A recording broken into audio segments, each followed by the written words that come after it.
And when we think about metabolic pathways, we're going to want to start thinking about the thermodynamics of the pathway. At the top right, I have the Gibbs free energy equation. We don't need to focus on the math, right? That's just there for those of us who are more mathematically minded. Most metabolic pathways are near equilibrium. They're not going to be at equilibrium, but they are near equilibrium. And this is important that there are reactions that are at equilibrium so that we can have kind of a change in reactant substrate or product that allows us to change the directionality of that pathway. For example, if we need more ATP, let's make more ATP. If we need to actually use ATP to make something else, let's reverse the pathway, right? Enzymes that catalyze these near equilibrium steps or equilibrium steps tend to do so quickly and tend to be able to get us back to equilibrium quickly. However, some metabolic reactions are far from equilibrium. Some enzymes perform far from equilibrium steps. And most metabolic pathways, we will talk about a few for the rest of the semester, have at least one enzyme that operates far from equilibrium or is rate determining. This is important that we have a rate determining step. This step is slow, right? And oftentimes this step releases a lot of energy. And this is helpful to give the pathway some directionality. It is important that these pathways kind of have a start and a finish. This far from equilibrium step or rate determining step or first committed step, it has a lot of names, usually is happening early in the pathway.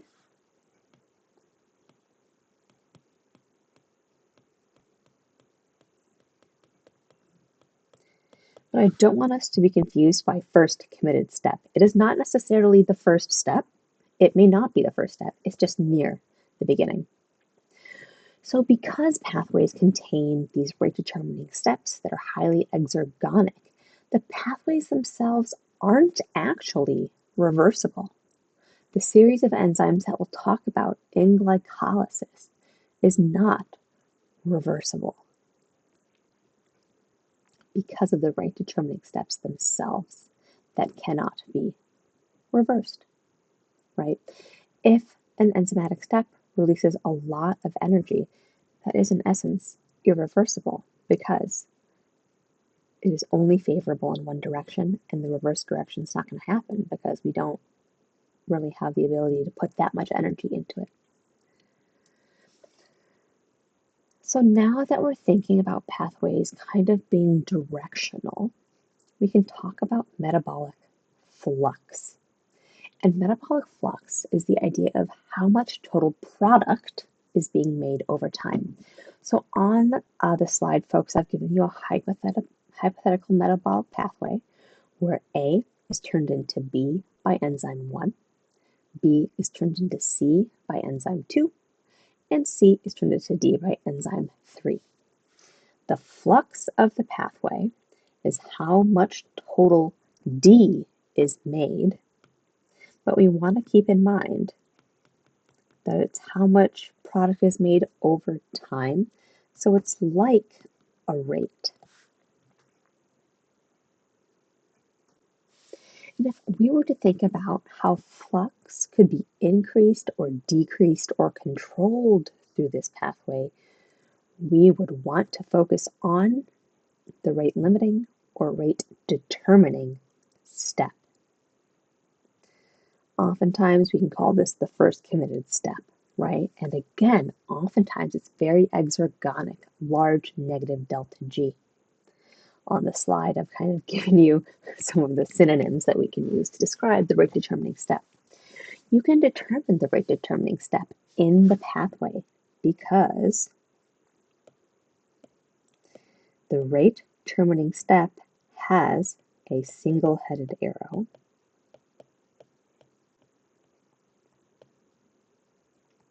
You can compare this to the two other steps, right? Enzyme 1 and enzyme 3. You can see that they are using equilibrium arrows, whereas enzyme 2 has a single-headed arrow. Rate determining steps will always be denoted that way.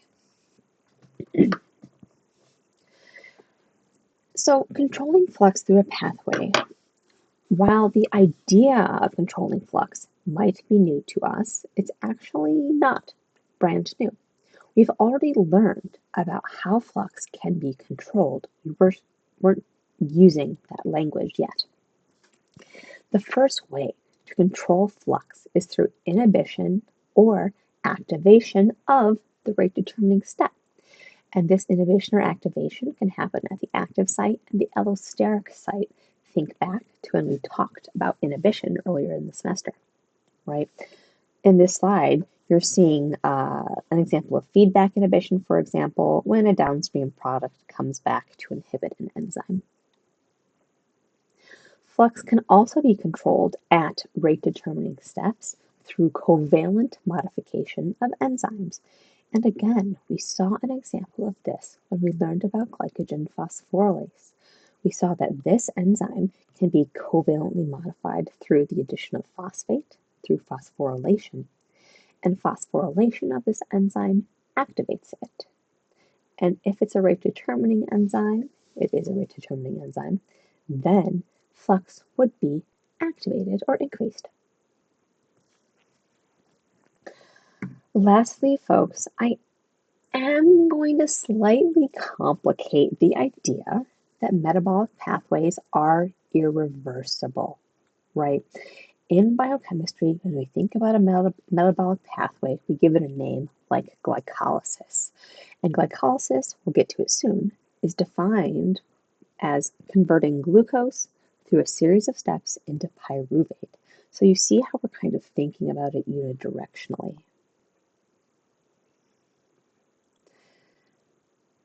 The pathway can technically become reversible by addition of a substrate cycle, okay? Now, what is a substrate cycle so we can talk about this?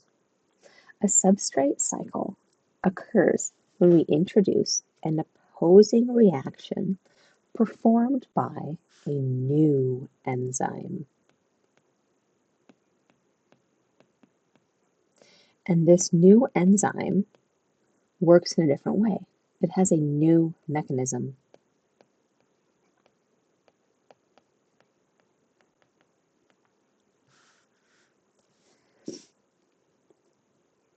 So, a step then becomes reversible if there is a new enzyme that can do the reverse reaction.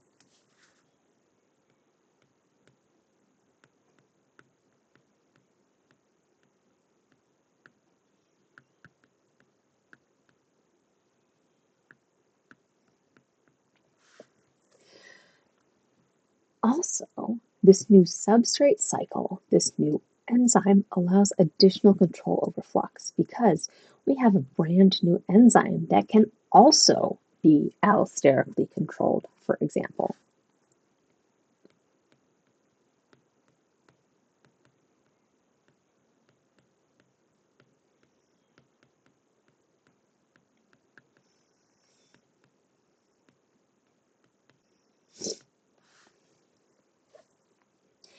And again, substrate cycles are necessary because you cannot reverse rate determining steps. On the slide, I have an example of this, and this is very simplified, but let's talk through it, right? So we can think about the conversion of A to D as representing glycolysis. Okay, so A to D is glycolysis. And A to D happens from A to B, and then B to C, performed by enzyme F, and then C to D. We should understand that enzyme F, single-headed arrow, cannot perform the reverse reaction. F cannot make C go back to B. insert a substrate cycle at enzyme R. So enzyme R is the new enzyme. And that enzyme allows for D to be converted back to A. And we can think about this as, making sure I'm spelling right, gluconeogenesis, which we will also learn about later. And so in that process, we're taking D to C, C to B using enzyme R, not F, and then B to A. And that would be gluconeogenesis. Finally, we will not really touch on this in this class. This is more relevant for classes, for example, like Biochem 2 or genetics or cell and molecular. Flux can be controlled genetically, right? We can control the flux at the point of transcription and translation. How much mRNA is being made, more, less. And then how much of that mRNA is being converted into protein. If we make more protein, we could have more flux. If we have less protein, there could be less flux. Next up, we'll talk about flux and energy and talk more in detail about high energy compounds.